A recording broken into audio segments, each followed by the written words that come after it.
So hello everyone, आज देख लेते हैं निफ्टी बैंक निफ्टी में क्या रहा। आज निफ्टी की एक्सपायरी थी, तो देख लेते हैं। ये निफ्टी का वनडे का टाइम फ्रेम है।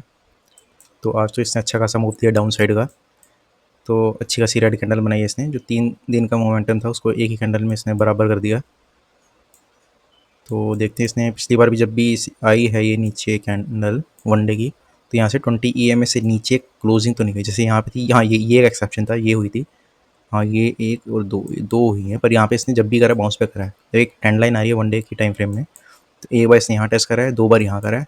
अब देखते हैं यहाँ से कल भी मोमेंटम कंटिन्यू रहता है कि नहीं डाउन साइड का, और कंटिन्यू रहता है तो कहाँ तक रहेगा। सबसे इंपॉर्टेंट तो ये ट्रेंड लाइन की सपोर्ट रहेगी।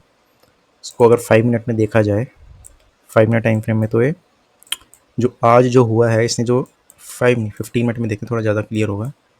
हाँ, तो ये 3 दिन का इसका मूवमेंट था। तो ये आज का जो मूवमेंट था 15 मिनट में, तो अच्छी खासी कैंडल बनाई थी इसने बुलिश। इसने यहाँ से ऊपर जाके यहाँ से रेजिस्टेंस ली 25-200 से, जहाँ से 2 दिन से लगातार ले रहा था। एक बार परसों ली थी 10 को और एक 11 को। तो आज भी इसने इससे पहले ही रेजिस्टेंस लेके यहीं से नीचे down side lower high lower लो क्रिएट करते करते अच्छा खासा डाउन साइड का मूव दिया। तो इसके लगातार जो भी कैंडल्स जो हुई हैं सारी जो है 9 EMA के 15 मिनट में देखा जाए तो 9 EMA के नीचे ही रही हैं सारी, कोई भी इसके ऊपर क्लोज नहीं हुई है। तो लगातार डाउन साइड का मूवमेंट था।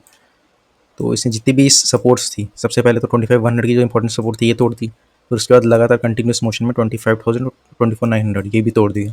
फिर 24,800 से पहले इसने जस्ट बाउंस बैक करा, क्योंकि 24,800 एक इंपॉर्टेंट लेवल था। तो यहाँ से इसने बाउंस बैक करा।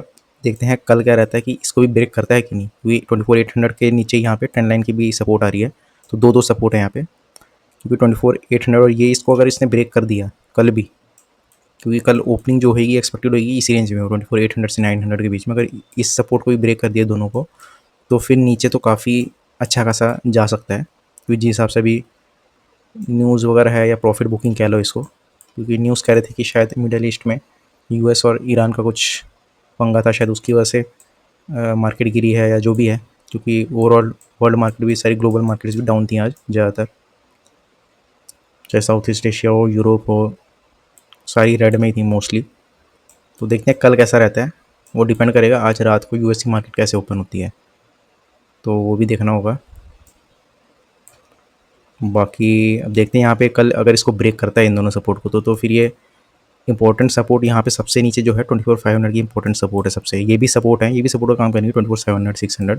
पर सबसे इंपॉर्टेंट सपोर्ट जो है इंपॉर्टेंट साइकोलॉजिकल लेवल 24,500 का है, क्योंकि यहाँ से कई बार इसने देखा है, तो कई बार यहाँ से बाउंस बैक करा है, एक बार नहीं कई बार, 1 2 3 4 यहाँ पे तो रेजिस्टेंस लिया था। तो ये देखते हैं यहाँ पे, क्योंकि यहाँ पे 1 आवर टाइम फ्रेम में देखा है तो EMA क्रॉस भी हुआ है।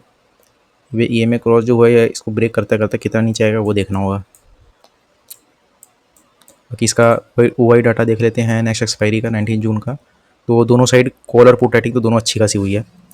कॉल राइटिंग ज़्यादा हुई है, इसका मतलब लोग जैसे आज मोमेंटम था उसी हिसाब से पोजीशंस लेके गए हैं डाउन साइड की। तो ये सारी 25,000 25,100 200 सारी रेजिस्टेंस का काम करेंगी, और जो 24,800 700 600 ये सारी सपोर्ट का काम करेंगी। जो इंपॉर्टेंट जो है ये 24,900 का लेवल है, इसके बीच में ओपनिंग होएगी जहाँ तक है। अब इसको जहाँ पे भी ब्रेक करेगा, चाहे 24,900 को ब्रेक करे या फिर 20, अगर इसको ब्रेक कर देता है इन दोनों को, तो फिर डाउन साइड एक्सपेक्टेड होगा। अगर यहाँ से ऊपर ब्रेक करके जाता है 24,900 को, तो शायद हो सकता है कि यहाँ से चांस होगा कि थोड़ा बहुत अपसाइड जाए। अपसाइड कितना जाएगा ये नहीं पता, पर हो सकता है जाए। पर अगर इसने यहीं पे ब्रेक कर दिया इन दोनों को, तो फिर नीचे डाउन साइड ही जाएगा, और कोई जगह बचती नहीं है इसके लिए। तो वनडे टाइम फ्रेम तो ये है। बाकी बैंक निफ्टी का देख लेते हैं वनडे का टाइम फ्रेम। इसमें ये एक्स्ट्रा ही हटा देते हैं, या चलो लगे रहने दो। ये सपोर्ट हैं जितनी भी है सारी, वैसे सपोर्ट हैं जो हमने पिछली वीडियोस में डिस्कस करी हैं। तो इसमें जैसे बात करी थी ट्रेंड लाइन आ रही थी इसमें वनडे टाइम फ्रेम में, तो इसने मूवमेंट बिल्कुल एक्जैक्टली दी है जैसा डिस्कस करा गया था अभी पिछली वीडियो से। कि डिस्कस करा गया था कि यहाँ पे अगर नीचे आएगा तो ट्रेंड लाइन से एक बार इसमें सपोर्ट लेना चाहिए, और इसने एक्जैक्टली वहीं पे सपोर्ट लिया। तो यहाँ पे इसने 1 बार 2 बार 3 4 5 बार सपोर्ट ले चुका ऑलरेडी।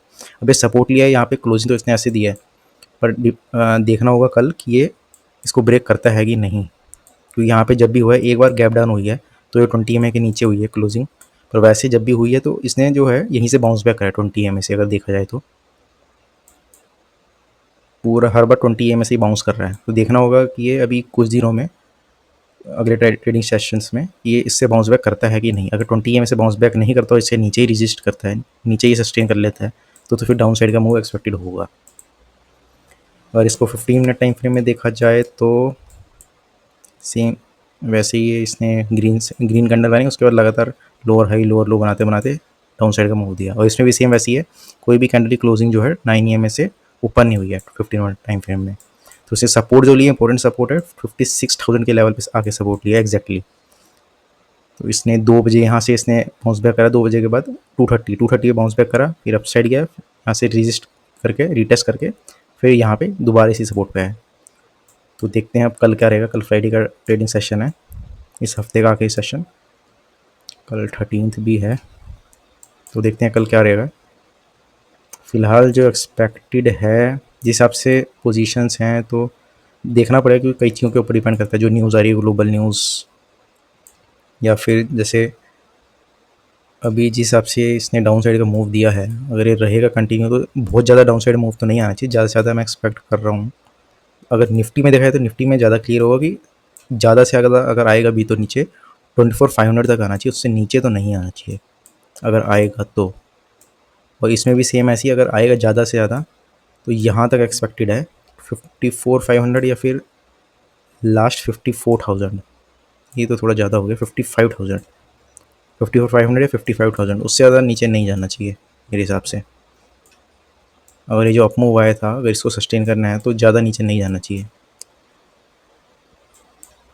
बाकी देखते हैं कल के लिए क्या रहेगा, अभी के लिए बस करते हैं। Thank you.